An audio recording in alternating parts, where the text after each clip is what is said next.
যিহেতু আমাৰ কাৰোৱে মনটো ঠিক নহয়, বিৰাট অশান্তিত জীয়াই আছো, সেইবাবে মোৰো দুটামান কথা ক'বলৈ মন গ'ল আকৌ, সেইবাবে ভিডিঅ'টো বনাইছো।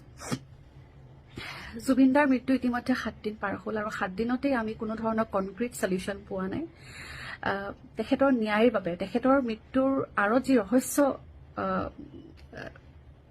আমি গম পালো, সেই ৰহস্য ফাদিল এতিয়ালৈকে হোৱাব পৰা নাই। লগতে যিকেইজন ব্যক্তি সেই ঘটনাস্থলীত আছিলে, সেই ব্যক্তিকেইজনৰ কোনো ধৰণৰ স্পষ্টীকৰণ আমি পোৱা নাই, কোনো ধৰণৰ তেওঁলোকক কোনো ধৰিব পৰা নাই। এতিয়া কথাটো হ'ল, মই ক'ব বিচাৰিছো দুটামান কথা সিদ্ধাৰ্থ শৰ্মা আৰু শ্যামকানু মহন্তক লৈ পেলাই, কাৰণ মই এওঁলোক দুজনকেই জানো।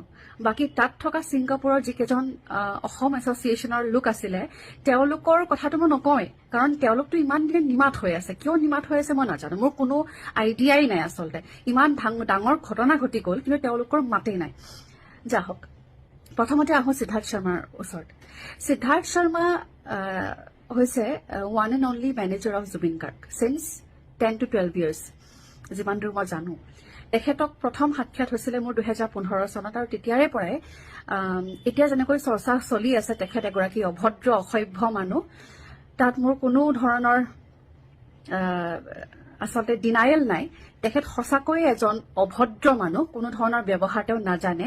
আৰু সেই সময়ত যেতিয়া মোৰ সাক্ষাৎ হৈছিলে, তেতিয়া মই একেবাৰে নতুন আছিলো, সেইবাবে মই বহুত কথা সহ্য কৰিছিলো, বহুত কথা মই তেনেকৈ থাকি গৈছিলো, নিমাত হৈ থাকি গৈছিলো। কিন্তু ইমান বছৰে এইকাৰণে কোৱা নাছিলো কোনো। আৰু এতিয়া বহুতে প্ৰশ্ন কৰিছে যে সিদ্ধাৰ্থৰ কথা এতিয়া সকলোৱে কিয় কৈ আছে। মোৰ ওচৰত সেইটো উত্তৰ আছে। ইমান দিনে আমি আচলতে একো কোৱা নাছিলো, কাৰণ তেনেকুৱা কোৱাৰ কোনো পৰিৱেশো নাছিলেতো। সিদ্ধাৰ্থে এনেকুৱা দেখুৱায় যে জুবিন গাৰ্গৰ ওপৰত অধিকাৰ কেৱল সিদ্ধাৰ্থ শৰ্মাৰ আছে। সেনেকুৱা মই বুলি নহয়, আমাৰ গোটেই ফেটাৰ্নিটিৰ মানুহে ক'ব এই কথাটো, যেন জুবিন দাৰ ওপৰত কপিৰাইটটো কেৱল সিদ্ধাৰ্থ শৰ্মাৰ। আৰু এনেকুৱাকে দেখুৱাব, এটা সময়ত আমি ভাবিবলৈ বাধ্য হলো যে বাহ, ইমান পজেচিভ, ইমান তেওঁ এগ্ৰেছিভ জুবিন দাৰ প্ৰতি। গতিকে নিশ্চয়কৈ তেওঁ সঁচাকৈ চাগে জুবিন দাক বহুত ভাল পায়, জুবিন দাক বহুত বেছি যত্ন লয়। আমি তেনেকৈ ভাবি পেলাই তাৰ সেই দুৰ্ব্যৱহাৰবিলাক বা যি মিছবিহেভ কৰে বা যি ধৰণৰ অভদ্ৰামী কৰে, সেইবিলাক আমি আচলতে আওকাণ কৰিছিলো। সেইবোৰ একমাত্ৰ জুবিন দাৰ খাতিৰত আওকাণ কৰিছিলো, আৰু আজি পৰ্যন্ত কোনে একো কোৱা নাছিলে। ছিংগাপুৰলৈ গ'ল, অসুস্থ দেহাৰে জুবিন দা ছিংগাপুৰলৈ গ'ল অনুষ্ঠান কৰিবলৈ। সমস্ত দায়িত্ব সিদ্ধাৰ্থ শৰ্মাৰ হয়। তেখেতে ক'ত যাব, কি খাব, কেতিয়া শুব, কি কৰিব, কি পিন্ধিব। তেখেত ইতিমধ্যে ৰেগুলাৰ বেচিছত মেডিচিন সেৱন কৰে, মেডিচিনো নাই খোৱা বুলি আমি জানিব পাৰিছো। সেই অৱস্থাত ৰাতিটো পাৰ্টি কৰি, দিনত নুশুই নেমেলি, তেখেতৰ শ্লিপ চাইকেলটো আমি সকলোৱে জানো। তেখেতে ৰাতিটো নুশুলে, দিনটো শুৱে। সেইদিনাখন নুশুলে, ব্ৰেকফাষ্টো নকৰিলে।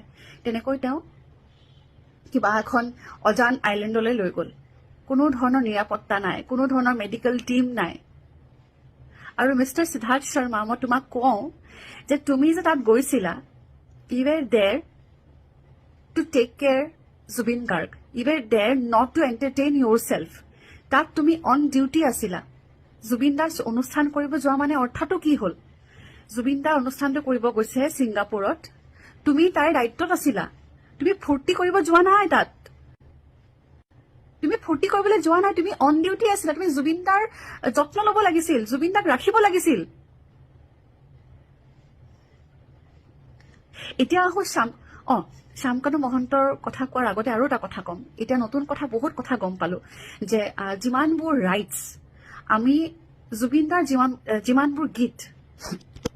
যিমানবোৰ গীত আছে, সেই গীতসমূহ আমাৰ কাৰণে সম্পদ।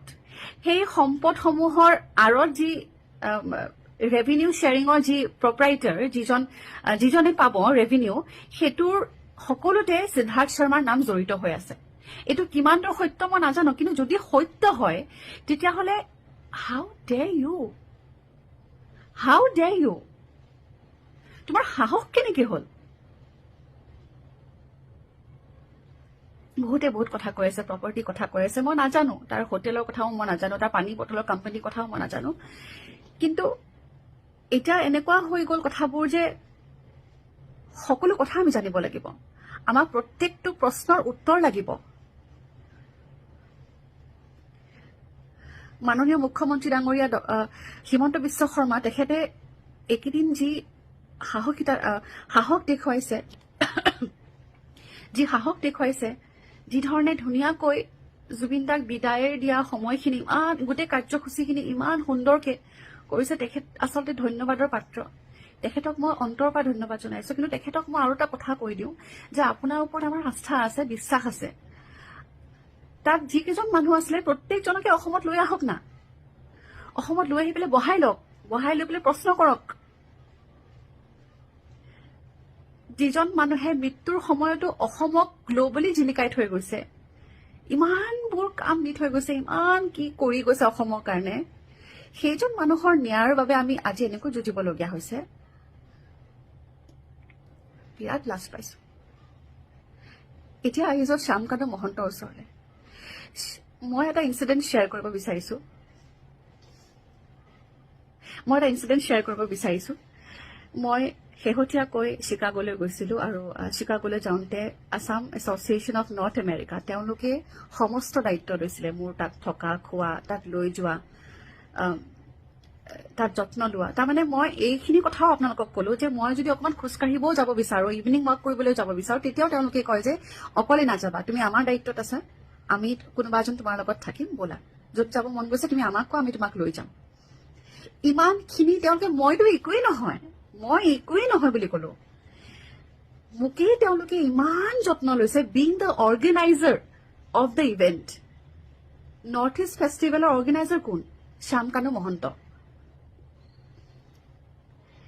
তেখেতৰ ৰেছপনচিবিলিটি আছিল জুবিন গাৰ্গ। এজন সাধাৰণ ব্যক্তি তেওঁ নহয়। ইমান অসুস্থ ব্যক্তি এজনক লৈ যোৱাটো প্ৰথম কথা সেইটোৱে ভুল। দ্বিতীয় কথাটো হ'ল কোনো মেডিকেল টিম নোহোৱাকৈ তেখেতক এই ধৰণে ৰখা কিয় গৈছিল তাত?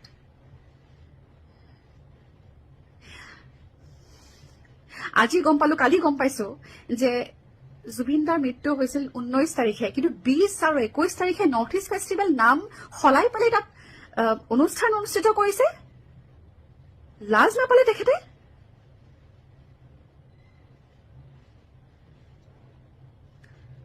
মানে মই বুজিব পৰা নাই যে কি ধৰণৰ মানসিকতাই তেওঁলোকৰ। ইমান লাজ নাই আপোনালোকৰ? বিৰাট কষ্ট হৈছে, বিৰাট আঘাত পাইছো, বিৰাট লাজ পাইছো। তাৰমানে এইজন মানুহৰ কাৰণে আমি সকলোৱে এনেকৈ ভিডিঅ' কৰি এনেকৈ আপলোড কৰি থাকিবলগীয়া হৈছে, ৰাস্তাত আহিবলগীয়া হৈছে।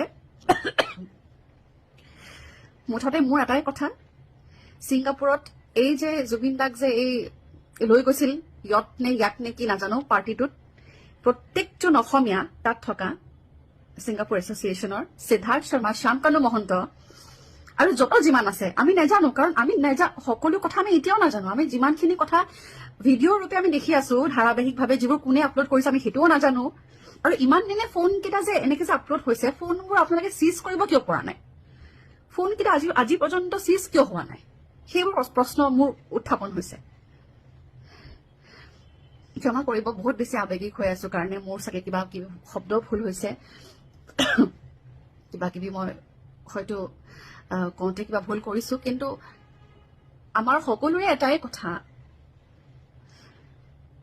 অনুগ্ৰহ কৰিছো, অনুৰোধ জনাইছো, জুবিন দাৰ, আমাৰ মৰমৰ জুবিন দাক আমি জাষ্টিচ দিব লাগিব।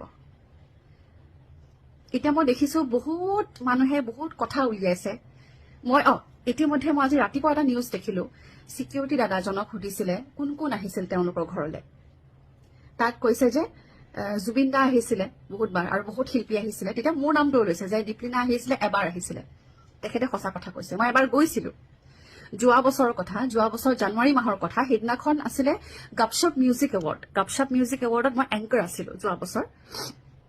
আৰু এংকাৰিঙৰ সময় ৰাতিপুৱা ভাগতে শ্যামকানু মহন্ত তেওঁলোকে আমাক ফোন মাৰিছিল, আমাক কৈছিল যে তোমালোকৰ লগত আমাৰ কথা আছে। মোক বুলি নহয়, বহুত ছিংগাৰক ফোন কৰিছিল, বহুত গায়ক গায়িকাক ফোন মাৰিছিল যে আমি বহুতক আজি আমন্ত্ৰণ কৰিছো আমাৰ ঘৰলৈ ভাত খাবলৈ।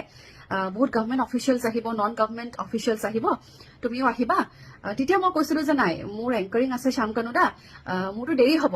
তেওঁ কৈছিলে একো নাই, সকলোৰে তাততো বহুজন যাব, যিহেতু গাপচাপ মিউজিক এৱাৰ্ড বহুত শিল্পী তাত থাকিব, তেওঁলোকেও অনুষ্ঠানটো মানে এটেণ্ড কৰি ৰাতিলৈ আহিব আমাৰ ঘৰলৈ, তোমালোকো আহিব পাৰিবা। ঠিক আছে, কথাৰ মতে কাম। অনুষ্ঠান শেষ কৰিলো, সেই সন্ধিয়া চাগে 10:30 বাজি গৈছিলে গাপচাপ মিউজিক এৱাৰ্ড। তাৰ পাছত গম পালো যে বিশ্বত শইকীয়াও একেলগে আমি আগপিছকে গৈছো, আমি শ্যামকানু মহন্তৰ ঘৰ পালোগে। বিশ্বত শইকীয়া আছিলে মোৰ লগত, বিশ্বতৰ লগত তেখেতৰ টিম মেম্বাৰ্ছ কোনোবা তেওঁৰ বন্ধু বান্ধৱ আছিলে। আৰু তেতিয়া অলমষ্ট তেওঁলোকৰ খানা শেষ হৈছে, তাৰমানে মানুহবোৰ গুচি গ'ল। সকলো ডাইনিং টেবুলত বহি পেলাই আমি ভাত খাবলৈ মাতিলে, আমি ভাত খালো। আমি সকলোৱে ভাত চাত খাই মেলি আমি ৰৈ আছো আৰু কি কথা পাতিবলৈ মাতিছে আমাক কওক, আৰু আমি ঘৰলৈ যাব লাগে। নাই, তেওঁলোকৰ বেলেগ কথা নাই। তেখেতৰ পত্নীও আছিলে বাৰু, সিদিনা পত্নী আছিলে, বহুতো মানুহ আছিলে। ৰৈ আছো যে গানৰ কথা কব নেকি, শ্ব'ৰ কথা কব নেকি, ৰঙালীৰ কথা কব নেকি, যিহেতু ময়ো ৰঙালীৰ অনুষ্ঠান পৰিৱেশন কৰিছো। চিনেমা এখন বনাম বুলি কৈছিল তেখেতে, চিনেমা জুবিন দা আছে, পাপন দা আছে, এইবিলাক কৈছিলে। চিনেমাখনৰ কথা পাতিম বুলি কৈছিলে। গতিকে আমি ৰৈ থাকিলো, কিন্তু আমাক তেনেকুৱা ধৰণৰ কোনো কথা নকলে। আমি ভাত চাত খাই পেলাই আমি ঘৰখন আমাক দেখুৱালে, তেওঁ নতুনকে গঢ়া ঘৰখন আমাক দেখুৱালে, জিম দেখুৱালে, টেৰেছ দেখুৱালে, আৰু বিভিন্ন ৰুমবোৰ দেখুৱালে, আৰু কিবা দেখুৱালে, আৰু এইবিলাক মুঠতে মোৰ মনত পৰা নাই। ঘৰ চৰ দেখুৱাই মেলি লাষ্টত মানে আমি বিশ্বত আৰু মই গুচি আহিলো। তাৰপৰা ৰাতি 11:30 মান বাজিছে, আমি গুচি আহিলো। সেইটোৱে মোৰ প্ৰথম আৰু শেষ কৰাৰ বাবে তেখেতৰ ঘৰলৈ মই গৈছো। এতিয়া কথাটো হ'ল, আমি অসমীয়া হিচাপে মোৰ দুটামান কথা কবলগীয়া আছে, যে আমি যিটো মেইন কথা, তাৰমানে যিটো মূল উদ্দেশ্য, সেইটোৰ পৰা ফালৰি কাটিব নোৱাৰো।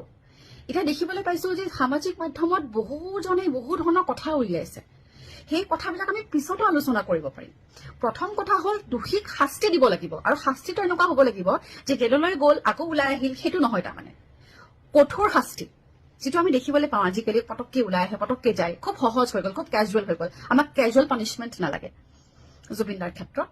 গতিকে মূল কথাটোত সকলোৱে ষ্টিক কৰক। মোৰ এটাই কথা, মই আকৌ এবাৰ কৈছো, অসম চৰকাৰ, অসম আমাৰ প্ৰশাসন, সকলোৰে ওপৰত মোৰ আস্থা আছে, সকলোৰে ওপৰত মোৰ বিশ্বাস আছে। তথাপি পুনৰবাৰ মই অনুৰোধ জনালো, ইমান দিন কিয় লাগিছে? 7 দিন হৈ গ'ল, অনুগ্ৰহ কৰিছো, সোনকালে কাম কৰক। কাম কৰি আছো, দেখা পাইছো, কাম কৰি আছে তেওঁলোকে, দেখা পাইছো, কিন্তু সোনকালে কাম কৰক, আৰু উচিত তদন্ত কৰি দোষীক কঠোৰতকৈ কঠোৰ শাস্তি দিয়ক, লাগিলে যোনেই নহওক। আমাৰ সেইটো একমাত্ৰ কথা, আৰু আমি এই কথাটোতে ষ্টিক কৰিব লাগিব এইকেইদিন, যেতিয়ালৈকে তেওঁ আমাৰ জুবিন দাই ন্যায় নাপায়। বাকী কথাবিলাক পাতিবলৈ আমাৰ বহুত আছে, বহুত দিন আছে। ডাইভাৰ্ট নহব, ষ্টিক টু